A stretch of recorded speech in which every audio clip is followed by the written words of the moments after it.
কোনো স্বামীর দ্বিতীয় বিয়ের জন্য প্রথম স্ত্রীর অনুমতি নেওয়া ইসলাম অপরিহার্য করেনি, শর্ত করেনি। শর্ত করেছে অন্য একটি জায়গায়, সেটি হলো একাধিক স্ত্রীর মধ্যে ইনসাফ প্রতিষ্ঠা করা।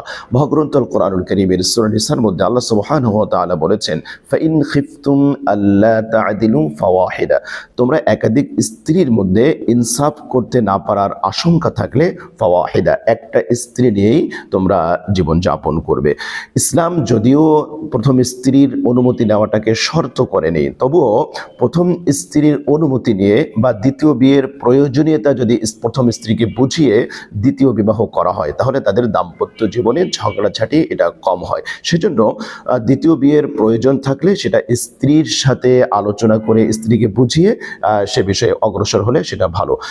ইসলাম ইনসাফের কথা বলেছে। একাধিক স্ত্রী যদি কোনো ব্যক্তির থাকে, একাধিক স্ত্রীর নিয়ে যদি কেউ জীবন যাপন করে, সেক্ষেত্রে অবশ্যই ইনসাফ করতে হবে। আবু দাউদ শরীফের এক হাদিসের মধ্যে এসেছে, নবীজি সাল্লাল্লাহু আলাইহি ওয়াসাল্লাম বলেছেন, কোনো ব্যক্তির যদি একাধিক স্ত্রী থাকে আর সে ব্যক্তি যদি কোনো এক স্ত্রীর প্রতি ঝুঁকে পড়ে, অন্য স্ত্রীর সাথে ইনসাফ না করে, কিয়ামতের দিবসে সে ব্যক্তিকে বিকলাঙ্গ হয়ে উঠতে, হাসরের ময়দানে তাকে বিকলাঙ্গ হয়ে তার পুনরুত্থান ঘটানো হবে। এটা অত্যন্ত কঠোর একটি বার্তা দেওয়া হয়েছে।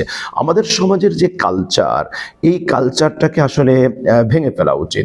অনেক সময় দেখা যায় স্বামীদের দ্বিতীয় বিয়ের প্রয়োজন থাকা সত্ত্বেও পারিবারিক চাপে, সামাজিক চাপে এটা করতে পারে না, যার কারণে তারা ব্যভিচারের পথে, জিনা ব্যভিচারের পথে তারা অগ্রসর হয়। সুতরাং ইসলাম যেটাকে বৈধতা দিয়েছে এবং যেটার প্রয়োজনীয়তা রয়েছে, যদি আমরা বাংলাদেশের প্রেক্ষাপটেও চিন্তা করি, তাহলে দেখতে পাই যে বাংলাদেশে পুরুষের তুলনায় নারীর সংখ্যা বেশি। প্রত্যেক স্বামী বা প্রত্যেক পুরুষ যদি একজন মাত্র স্ত্রী গ্রহণ করে, তাহলে অনেক নারী আছে যারা স্বামী পাবে না।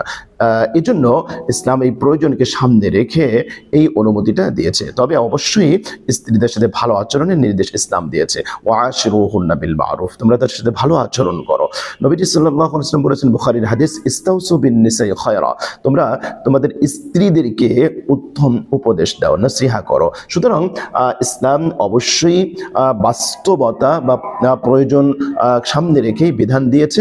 আমরা যেন সেই বিধানের অপব্যবহার না করি, সেটাও আমাদের খেয়াল রাখতে হবে। আল্লাহ রাব্বুল আলামিন আমাদেরকে বোঝার, আমল করার তৌফিক দান করেন। আসসালামু আলাইকুম ওয়া রাহমাতুল্লাহি ওয়া বারাকাতুহু।